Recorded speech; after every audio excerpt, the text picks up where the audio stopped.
Hello everyone, কেমন আছে সবাই? এই 2026-এ বিয়েবাড়ি কার কার পড়ছে?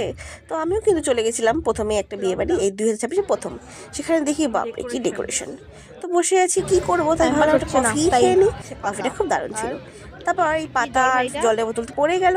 তারপরে পড়ে গেল স্যালাড শুরু করে দিলাম গাজর খেতে খেতে। তারপরে চলে আসলো পকোড়া, সেটা ছিল বেগুনি। তারপরে ভাত, সাথে ভেজ ডালের সাথে ভাতের তো কম্বিনেশন আলাদাই। তারপরে চলে গেল মাটার পনির, যেটাও কিন্তু খুব দুর্দান্ত ছিল খেতে। মাটার পনিরের সাথে ভাতটা ডাল মিশিয়ে গরম গরম, আহা, খেতে একদম অসাধারণ। আর সর্বদা আমি স্যালাড একটু বেশি খাই, খুব ভালো লাগে। পনিরগুলো ছিল কিন্তু ছোট ছোট, বাট খুব ফ্রেশ, খেতে ভালো ছিল।